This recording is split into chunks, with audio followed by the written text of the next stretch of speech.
முதலாவது நம்முடைய பிதாவாகிய தேவனை நமது கர்த்தரும் இரட்சகரும் மீட்பெருமான இயேசு கிறிஸ்துவின் நாமத்திலே ஸ்தோத்தரிப்போம். வேத தியானத்தில் இணைந்திருக்கும் கிறிஸ்துவில் அன்பான சகோதர சகோதரிகளே, முதலில் வேதாகமத்தை நாம் எப்படி படிப்பது, எப்படி புரிந்து கொள்வது, வேதாகமத்தின் மறைபொருள்களை திறக்க உதவும் திறவுகோள்கள் என்னென்ன என்பது பற்றியெல்லாம் நாம் நிதானித்து பார்க்க வேண்டியவர்களாக இருக்கிறோம். நாம் இந்த வேத பாடத்திலே சொல்லப்போகிற எல்லா வசனங்களையும் தயவு செய்து நீங்கள் உங்களுடைய வேதாகமத்திலிருந்து முழுமையாக நீங்கள் வாசித்து அதை அறிந்து கொள்ள வேண்டும்.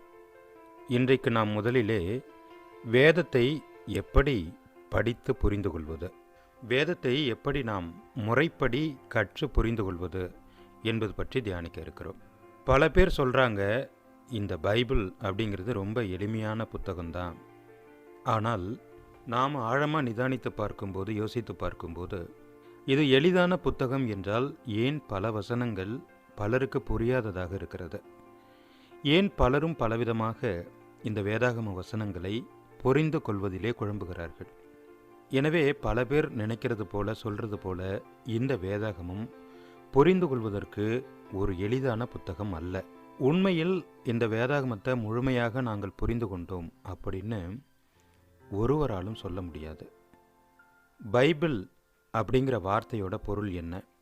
இது பிப்ளோஸ் அப்படிங்கிற கிரேக்க வார்த்தையிலிருந்து மொழிபெயர்க்கப்பட்டிருக்கு. பிப்ளோஸ் அப்படின்னா புத்தகம் அப்படின்னு அர்த்தம். அப்படின்னா இந்த புத்தகம் யாருடைய புத்தகம்? கண்டிப்பாக வேதாகமம் தேவனுடைய புத்தகமாகும். நம்முடைய தேவன் தம்முடைய வார்த்தைகளை கொண்டு முழு மனு குலத்திற்கும் ஒரு புத்தகத்தை எழுதியிருக்கிறார். அந்த புத்தகம்தான் நம்முடைய பரிசுத்த வேதாகமம். இந்த உலகத்தில் பல்வேறு மதங்கள் இருக்குது, பல்வேறு வழிபாட்டு முறைகள் இருக்குது. எல்லா மதங்களுக்கும் மத நூல், அதாவது வேதங்கள் அப்படின்னு சொல்லப்படுகிற நூட்களும் இருக்குது. உதாரணமாக இந்துக்களோட மத நூல்கள் என்று சொல்லப்படக்கூடிய வேதங்கள் 4 இருக்குது.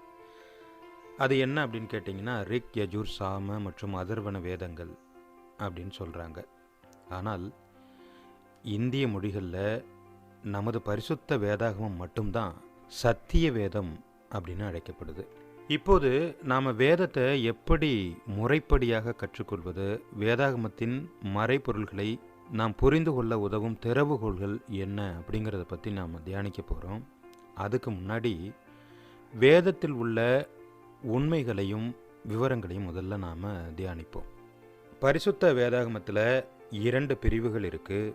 இயேசுவுக்கு முன்னானது பழைய ஏற்பாடு அப்படின்னும், இயேசுவுக்கு பின்னானது புதிய ஏற்பாடு அப்படின்னும் அழைக்கப்படுது.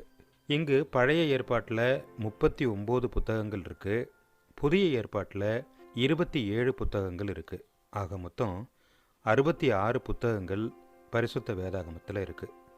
ஆனால் சில கிறிஸ்தவர்கள், அதிலும் குறிப்பாக நமது கத்தோலிக்க சகோதரர்கள், வேதாகமத்தில் 66க்கும் அதிகமான புஸ்தகங்கள் இருக்கிறதாக நம்புகிறாங்க.